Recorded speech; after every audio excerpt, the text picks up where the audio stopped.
And now it's time to introduce our concluding panel. And it's a perfect forward-looking perspective to the building of the new American city. How do we build? How do we build the startup city?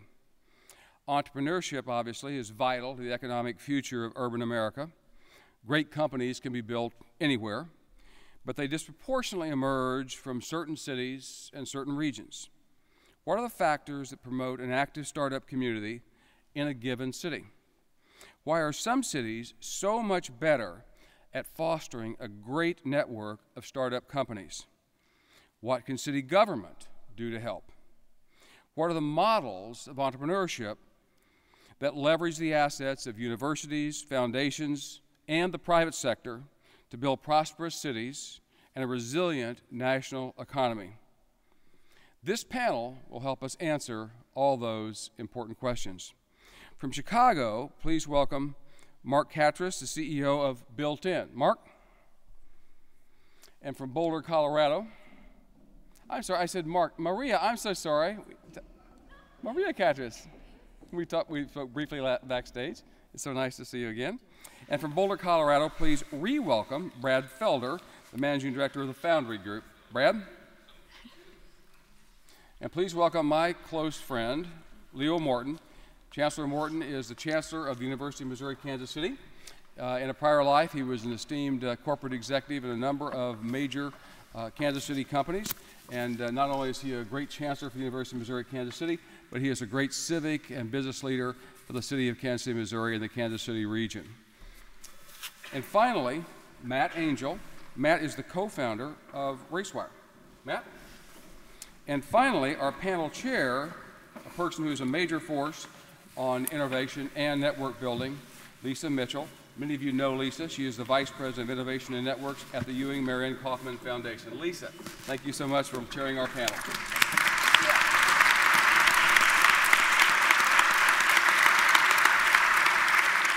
Okay, so you've had a bunch of our friends from Kauffman this afternoon. Lisa Gansky, serial entrepreneur. Paul Kudrowski, serial troublemaker and friend of Brad Felds. And what I'm hoping to do this afternoon at the end of the day is engage us with a lively discussion about what we can do to help the startup community. The people that are from Kansas City are very engaged in the startup community.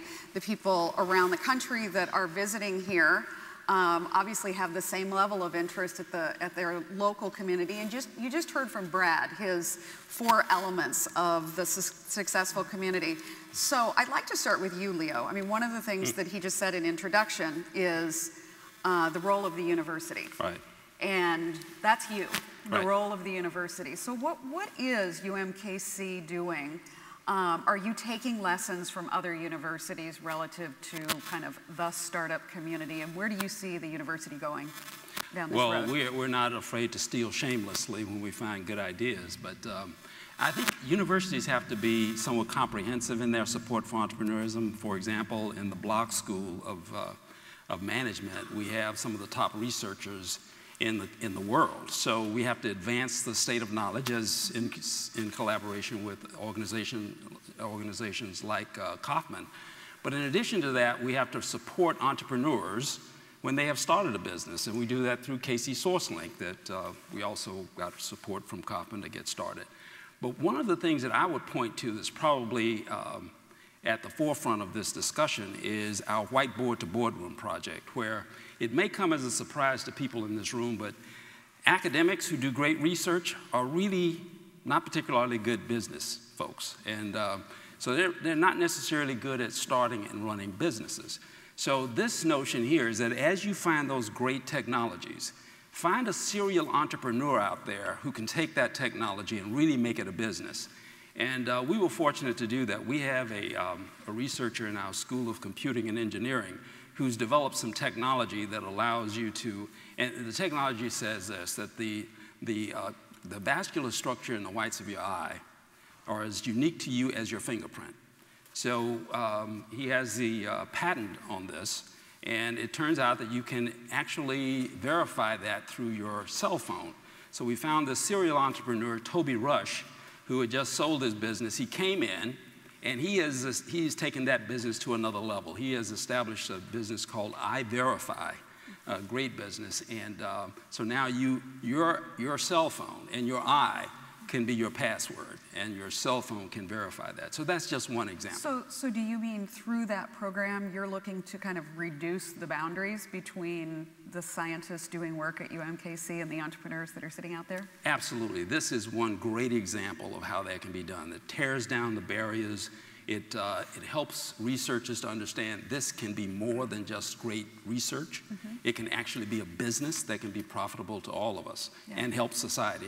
And that's what most of them are interested in. They just don't have the experience to take the business to another level. Yeah, and trust me, we've had lots of conversations about all the things they can do to lower those barriers that you know exist. So I have to ask you a question, though, as a follow-up to that, because you live in a community where there's a university, and everybody works and lives under this assumption that it's really the university that creates all this new technology that then turn into entrepreneurs. What do you think about that in your backyard? I didn't realize Toby was an entrepreneur. I thought he was just my chauffeur. Oh, he's that as well. I lived in Boston for 12 years and went to MIT, so I have 3 frames of reference for sort of deep university engagement around entrepreneurial activity. One is MIT, which is, I think, a very positive one with some issues. The second is Stanford, because I spent a lot of time in the Bay Area and I've invested in a lot of companies in the Bay Area. And then the last is CU Boulder, which is probably the best is the best public school in Colorado, although it's hard to say it's a public school anymore because the vast majority of its funding is private. And interestingly, I was really surprised when I moved to Boulder how little influence the University of Boulder had on the startup community broadly. There were pockets, most notably within life sciences, as a function of a couple of professors who had become very successful entrepreneurs and had that culture wired into their labs and their work. But the vast majority of CU Boulder was very disengaged from entrepreneurship, including, ironically, the business school, which had an entrepreneurship center. The entrepreneurship center was, like many entrepreneurship centers, sort of buried in the middle of campus. And the business school students, the MBAs, sat in their beautiful building and never left it, and sort of waited for things to come to them. And some stuff came to them, but the real activity and innovation was not just happening in the labs, but was happening a mile away or 2 miles away off campus in the actual startup community. What happened over time, and what I learned over time, was a couple of things. One was most of the institution of a university, with some exceptions, is not focused on entrepreneurship. That's not what its role is. And in fact, the Dean of Engineering at CU Boulder, I don't think can spell the word entrepreneurship. And that's fine, but as a result, there's not going to be a culture of it within the School of Engineering. Yet, there are many, many, many students within the School of Engineering who are very interested in entrepreneurship. And so the trick is to focus the activity, again, as a network. Right. And instead of rely on the university to create entrepreneurship programs and to transfer entrepreneurship to the community, really what you're trying to do is build linkages between the startup community and, most importantly, the students. And once you start to do that, the professors and the administrators within the institution that are interested in entrepreneurship will jump on it because it's fun, and a lot of that work is being done for them. And that's what's really happened at CU. If you haven't read Startup Communities, I have a chapter about a different kind of university involvement, and I talk about CU Boulder. The central point for entrepreneurship at CU is in the law school. Mm-hmm. But it works. It works. It works because there's some professors who have aggressively engaged with the startup community, have made the resources of the law school available to them. Oh, by the way, if you're going to law school right now, the chance of you actually getting the job you think you went to law school for is about 25%.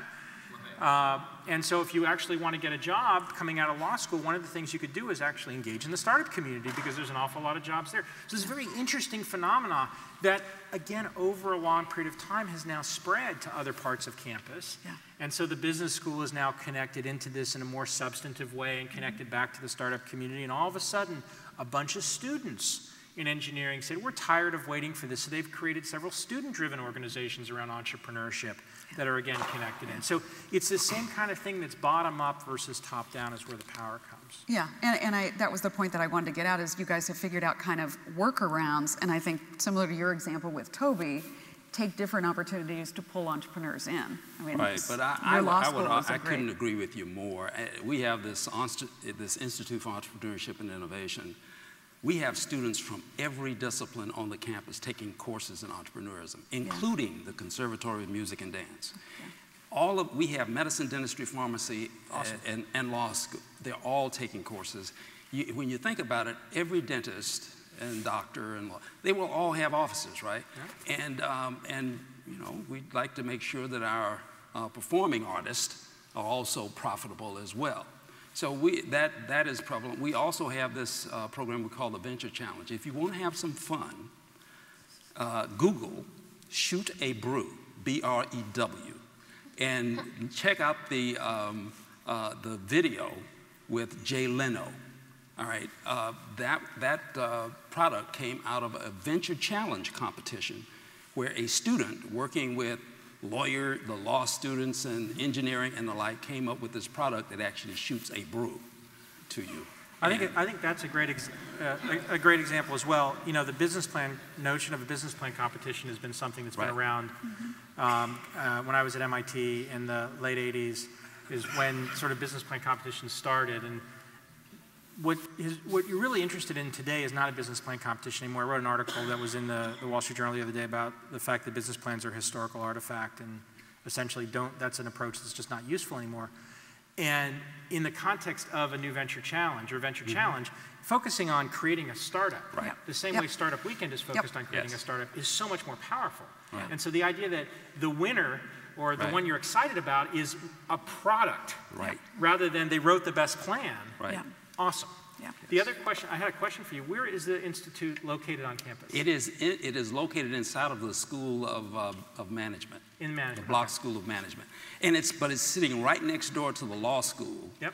And probably the greatest collaboration, well, you know, they have so many, but between the School of Engineering, the law school, they're collaborating across campus. So the innovation I'd encourage, I don't know how the campus is structured, but the change I would encourage, and a thing for people to think about that are involved in university is, if you take the entrepreneurship center or the innovation center and stick it in the middle of engineering, away from where management is, and make the management students get out of their chairs and walk to it, and by the way, make the entrepreneurship professors commit to participating and going over there. You actually cross-fertilize it in a very powerful way. I agree. And you're starting to see this in some schools where they've deliberately put whatever it is called. UT Austin did that, I think, 10 years ago. They just put it somewhere else. Because if it's in the business school, it teaches bad habits two directions. Bad habits not just for the entrepreneurs feeling like they have to come to that, or they don't ever come to it so it doesn't have it. More importantly, the people who are not the ones creating the fundamental innovation feel like they don't have to go seek it out.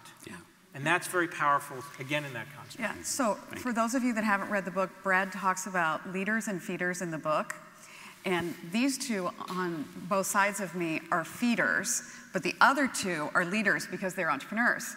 And so I'm going to take it to the entrepreneurs now. And I always love it when you say that, Brad, that I'm only a feeder too. Yeah, I was just going to say, since when is Brad a feeder? I'm totally a feeder. He's a feeder. He's a feeder. I embrace my feederness. But what I'd like to do is start with you and talk about RareWire. I mean, when he introduced the panel, one of the other subjects was, what are we doing with big companies? When you're a startup, clearly what you need is customers more than anything else. Can you tell me what has been your experience just in this community, because you're an entrepreneur and that's where you're planted. What's your experience working with big companies? How are you getting that to work? Do you think we hear a lot in the middle of the United States that big companies aren't friendly to entrepreneurs, et cetera. What's your experience? When we first started out, we didn't have any customers at all, obviously. I mean, there's a point at which you have zero. And we worked on the product for about 3 months until we realized that we had something that was pretty much commercially viable. And at the beginning of our company, what we ended up having at that point was a way to provide the service of building mobile apps versus selling somebody a piece of software, let's say, with the whole goal in mind that eventually we would turn that into a product. So we knew we had to get sort of an agency-like model up and running very quickly. It's kind of hard to do just picking up the phone and calling, everybody in the United States who you think might, or in the world for that matter, that might be able to use your services. So we decided very early on that we were going to focus on one industry, which was publishing in our case, but then also try to expand outside of publishing, but focus purely on the Kansas City market. So we got pretty lucky initially with the publishing side of the fence. We landed customers like the Atlantic Magazine, Ebony Magazine. So those are some really big national brands that we could have that feather in our cap initially. But we were very, very fortunate in finding that there was a very strong commitment in Kansas City amongst very large companies. So companies like Perceptive Software, Sprint, InTouch Solutions, and Black & Veatch. Black & Veatch is especially is a great story for us. They were one of our very, very early customers. And when we, I remember walking into that sales pitch in the big boardroom that first day and thinking, there's no way this is going to work. I mean, this is a worldwide engineering firm with, teams of people committed to ISO compliance and et cetera, and here comes a little three-man shop trying to sell these services to them. So they got the pitch, they loved the product, they loved what we could do for them, but most importantly, they loved the fact that we were local. That was the number one thing that won us that business, because they knew that they also had that Midwestern work ethic, that they could see that we shared that with them. But most importantly, that the accountability is extremely strong when you know that you have every meeting is face-to-face. Yeah. And it's not just over the web, it's not just over the phone. So that was really, really Can you important. talk about how you got that meeting? It was really just a matter of at the time, one of our early investors ended up coming on full-time as a vice president of sales. And he just started calling up local companies, big local companies, that he thought might have a problem set that we would be a good solution for. And the first call was, come on in and see us. We're willing to talk. We've been thinking about this. We've been kicking it around a while. We don't have the internal resources to do it, so let's see what happens. And it was as simple as that, really. Yeah, so you're cracking the big company startup thing, which the difficulty in communities like this is, we're not Boulder or we're not New York City in terms of people crashing into each other. And so you literally have to get in a car lots of times and go places, and It makes it a little bit more difficult. Well, yes, but I think in terms of communities, and I'm very keenly aware of the Kansas City business environment, but all of the big companies, the top leadership, all know each other. They all talk to each other. They all recommend things to each other.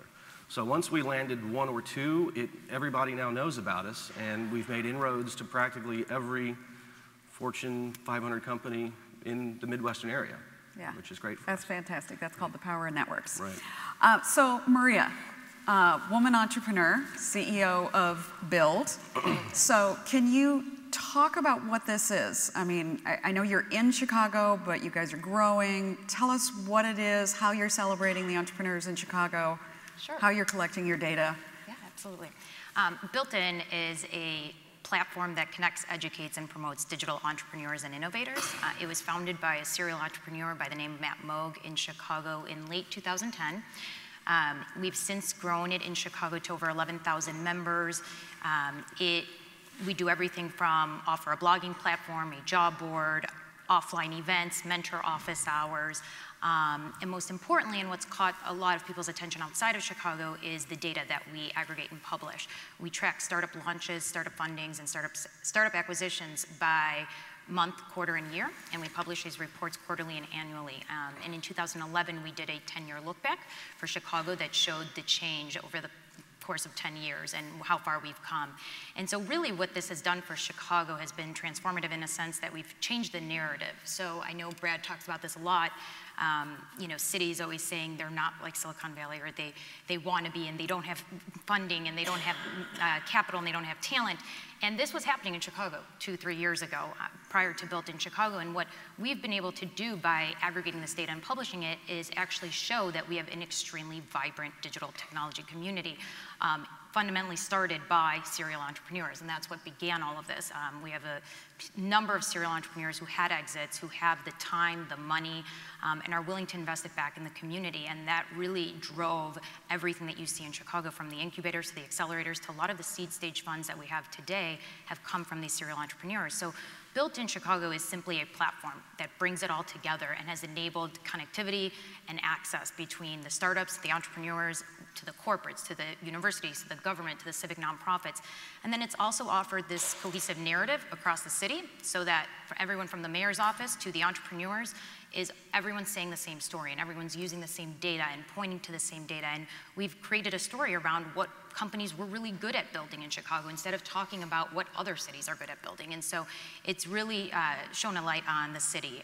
And since we've created this, we started receiving calls from a number of other cities across the nation and the world, actually, who had seen what we had created with Built in Chicago and asked if we could do it for them in their market. And my response to it was, okay, you need a serial entrepreneur who's going to drive this and who's really passionate about your city, because I can't be passionate about your city. And so that's what led us to launch in Denver with Built in Denver. We have a group of amazing supporters, and through Brad's network, of course, who have really supported Built in Denver from the ground up, and it's entrepreneur-led.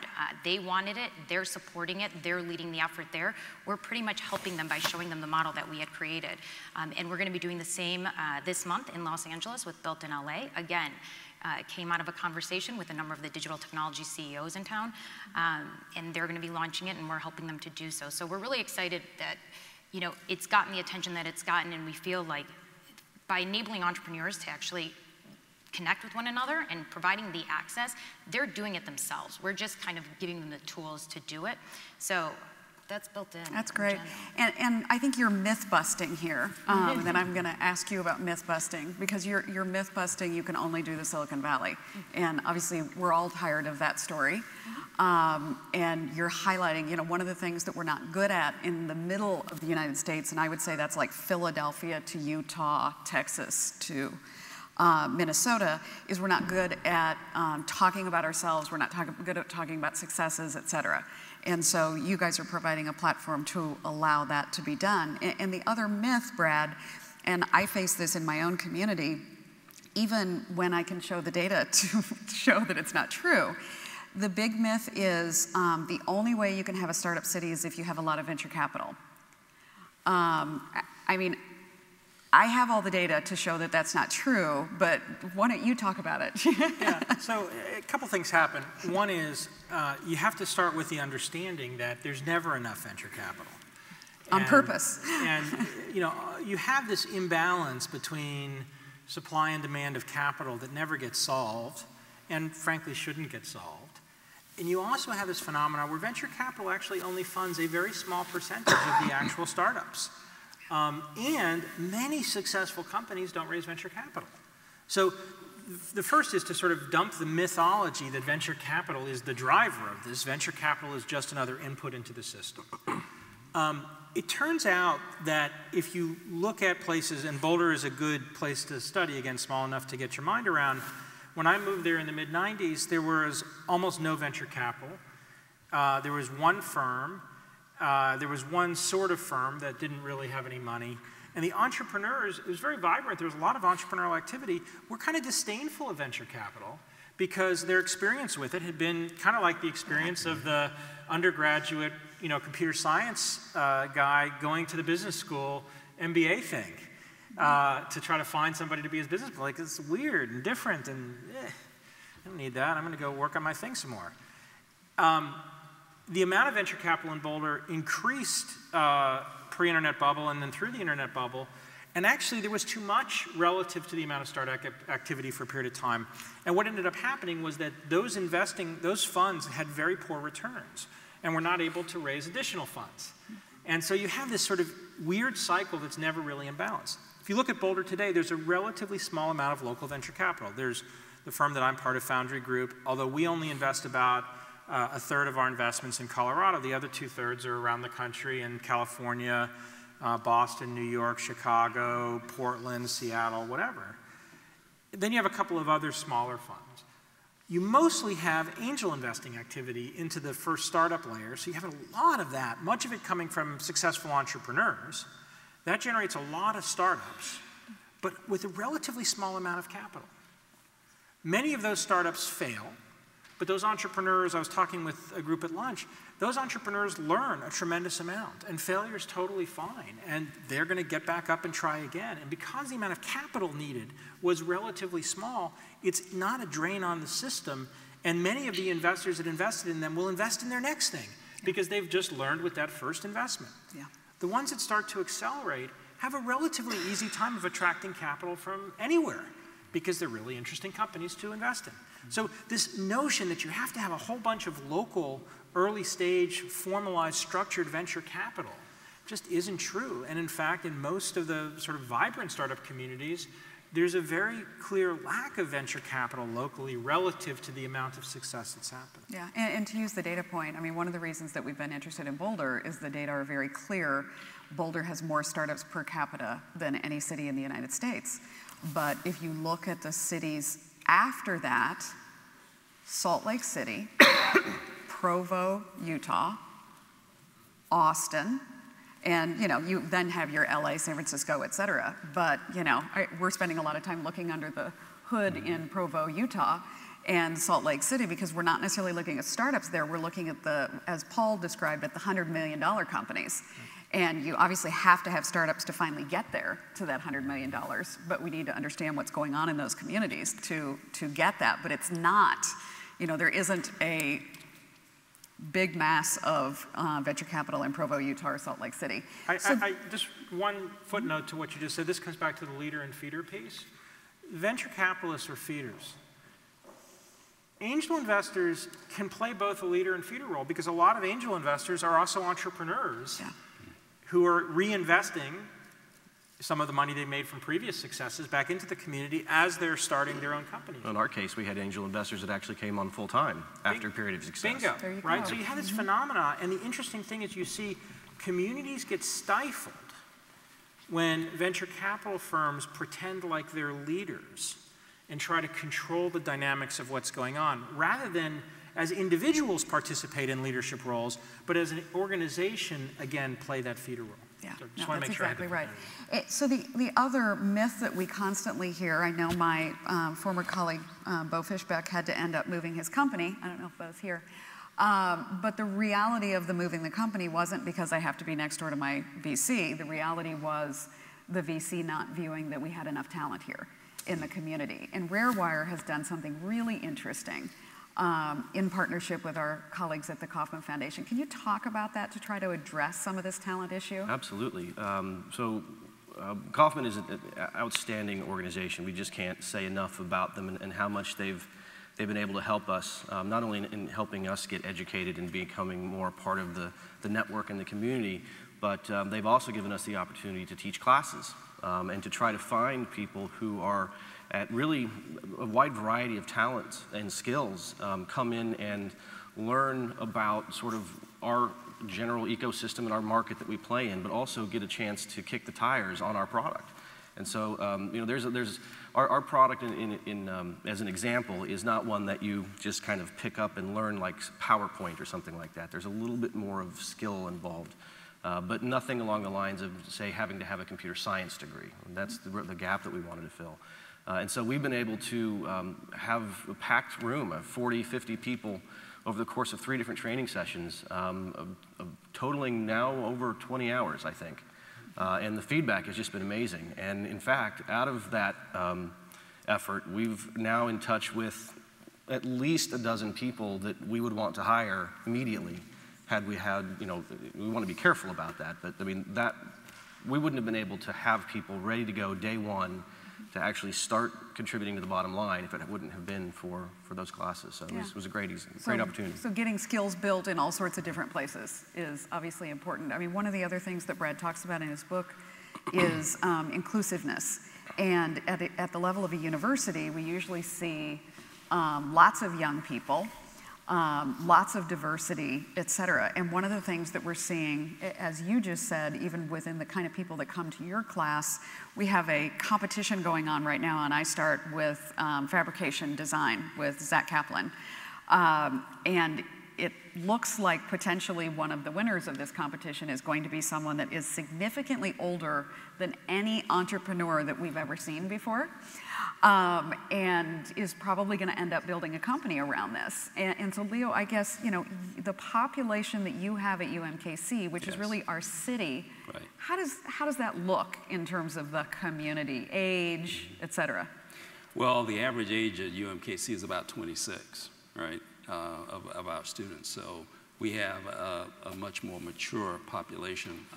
Have small classes, average class size about 20, even though we have 16,000 students, right? But one of the examples, I guess, would be our eScholars program, where we get folks from the community, especially young folks, but they are all ages, who come in, they have business ideas, and we have, I think, over 100, I think it's 140 entrepreneurs from the region who volunteer their time to work with them to help them develop their business ideas. Yeah. And out of that, we are developing some folks.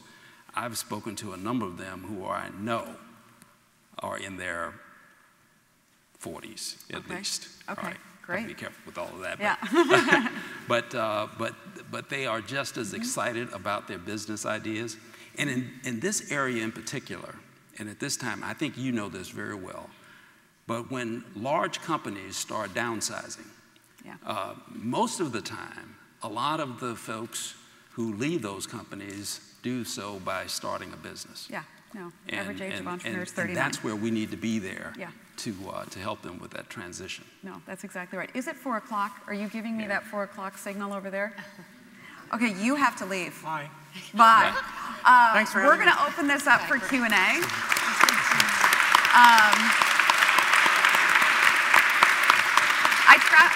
I travel around the country with Brad doing this, and I've learned that I have to obey what his assistant tells me, or he won't be with me on the next trip. And she said he has to leave right now. So I want to open it up for Q&A from the audience. I mean, I hope what you guys have heard is, you know, or diversity, inclusiveness. You know, Brad talks a lot about density. Hopefully we're busting myths here. But do we have questions from the audience? So how do you build a startup community? Go for it. The entrepreneur. My name is Matthew Marcus. I'm with a local startup, Local Ruckus, and also with a group of individuals helping with Kansas City Startup Village. My question is, you guys, its consensus is that it needs to be entrepreneurial-led, right, to build these startup cities. What I want to know is what you guys say to the big corporations and the government in the most direct way possible about how they can help these entrepreneurs become successful in building these startups. I mean, if we look at Kansas City, we've got some awesome startup success stories like Sprint and DST and Cerner and Garmin, and they all want to help build this, help build the startup city, but I think they might need some guidance on how to, the best way of doing that. So what would you guys say? Well, frankly, we have, I'm part of the Startup America Partnership Advisory Board, and what we usually hear from entrepreneurs is stay out of the way, is the message that we want to give to our federal government. That's always the first statement that we hear. But after that, we hear, and this is where we've gotten very interested in cities and startup communities, is that it is very local and that you have to look at your workforce. You have to look at the policies. You have to look at zoning laws. Right. You know, is it easy to buy the home for hackers? You just heard from Lisa, and those of you that, about Airbnb, one of the fastest growing companies in the United States, who also had a huge problem in New York City that was in the New York Times 2 weeks ago because unfortunately one of the hosts or the host who rented out their house, somebody in their neighborhood told on them, they got essentially a $40,000 fine for doing this. So while we're moving into this sharing economy and new entrepreneurial models, there's a lot of hitting against policies that we don't necessarily know the right answer to. But I'd like to turn it over to the two entrepreneurs here and ask them their opinion. Yeah, I would say in Chicago alone, I could speak to what we've been doing. We've really leveraged the corporates to make introductions, right? So the entrepreneurs themselves, you have to create what you want to create, whether it's an event, it's a facility, whatever it is that you're going to create. but then leverage the corporations who are dying for innovations, right? All they're doing, we had 5 heads of e-commerce from our largest corporations in Chicago come and speak on their digital agendas for 2013 to a group of 100 high-growth digital CEOs in town, right? The CEOs were open-mouthed. The e-commerce executives were floored that they now had access to these different technologies that they didn't know existed in their backyards, right? So now you have clients, you have acquirers potentially, and it's just starting to form that relationship. So I would say definitely use the corporations for that, because a lot of times, you know, we get called all the time from M&A leaders and venture groups within corporates that say, this is what I'm looking for, this is my list, who's local. And we constantly are facilitating connections like that. So I think you definitely have to build it, but I would reach out to the corporates and engage their innovation departments, engage their M&A groups, find a leader within one of those groups to bring them into the startup community and introducing them to the different technologies that are going around. And then in terms of government, we've had an incredible partnership with our mayor. Mayor Rahm Emanuel is absolutely invested in the digital sector, but I will say I think a big part of it is that we've given him the data set. So now he's aware 33,000 people are employed in the digital sector in Chicago, right? It's hard to not be engaged. You know, he just went down to the University of Illinois and spoke to a room of CS students with 40 CEOs from Chicago running digital companies and basically told them to come to Chicago once they graduate instead of leaving and going out west. You know, he's our megaphone. I would use the government as your megaphone, right? They have an incredible PR tool, and I don't think it gets leveraged often enough, but with our mayor, you know, we've used him, we've helped coordinate press conferences where 20 digital startups committed to growing 2,000 jobs in 2013 and stood behind the mayor and gave a great press conference on that, right? So there's ways to engage the government, but I wouldn't, and the corporations and the universities, I just wouldn't look to them to lead the effort. You know, you definitely have to be the one leading it, and I'm with Brad on this one, but I think there are some incredible ways you can leverage. Well, and I think you've heard from 2 of the mayors today who are both extremely supportive. Mayor Sly James came to our launch party there 2.5 you go. weeks ago. There you go. And did a speech and was just incredibly supportive. Yeah, so. I think reaching out to your mayors is very helpful. Brad and I do a lot with the governor of Colorado, who also is a former entrepreneur. The governor of Tennessee is a former entrepreneur. So we're getting a lot of questions from them in terms of what we can do. Frankly, I think, and again, this is one place where we have all the data in the world, we just need support from everyone in this audience to call their congressman about immigration reform. I mean, if there's one thing that we can do in this country that would help all of us, it's immigration reform, and unfortunately our mayors can't help us there.